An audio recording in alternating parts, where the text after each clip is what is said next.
Tentative de coup d'État au Burkina Faso.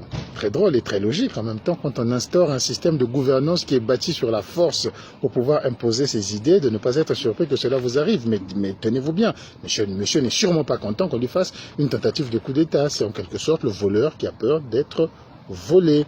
Parce que lui, il a fait un coup d'État sur quelqu'un qui n'était là que depuis 8 mois, estimant que en 8 mois, les objectifs atteints n'étaient pas atteints. Alors lui, il est venu, ça fait 12 mois exactement qu'il est là, le 30 septembre.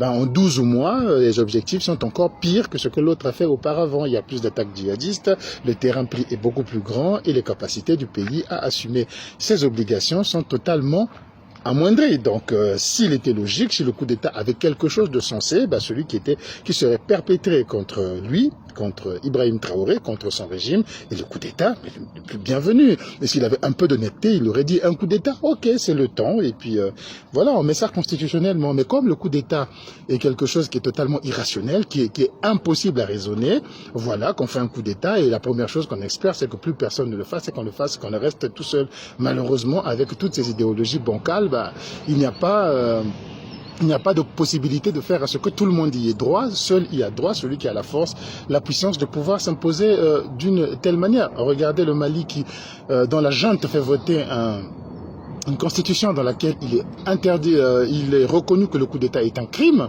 c'est eux qui disent et qui l'écrivent, mais ils sont pas prêts, ils sont très pressés d'aller commettre le crime chez le voisin, ou alors d'aller soutenir le crime commis chez le voisin. Je parle du coup d'État du Niger. Donc eux, dans leur pays, c'est un crime, mais le crime que moi je fais là, c'est seulement le crime de celui qui le fera après moi. Moi, c'est bien que je le fasse, et moi je vais soutenir les autres criminels des autres pays. Voilà un peu la logique des idéologies bancales qui ne peuvent pas vous emmener loin, parce que ce n'est pas applicable à tout le monde, c'est applicable au choix, à la belle gueule, au soutien que l'on peut avoir, au financement des ruches que l'on peut avoir pour financer des tas de trolls sur les réseaux sociaux pour vous soutenir. Voilà les idéologies dans lesquelles on nous entraîne. Tout comme cette idéologie de celui qui vient de subir la tentative de coup d'État, qui va féliciter Vladimir Poutine de son agression sur l'Ukraine et qui dit qu'il le soutient totalement. Mais dans ce cas, très logiquement, puisque ce que l'on veut pour soi, ce qui est bien pour soi, devrait l'être aussi pour les autres, n'est-ce pas? Donc très logiquement, il devrait soutenir les djihadistes qui viennent agresser son pays et en grignoter des morceaux. Et puis, nous devons trouver ça normal, puisque lui, il trouve normal qu'on aille le faire dans un autre pays.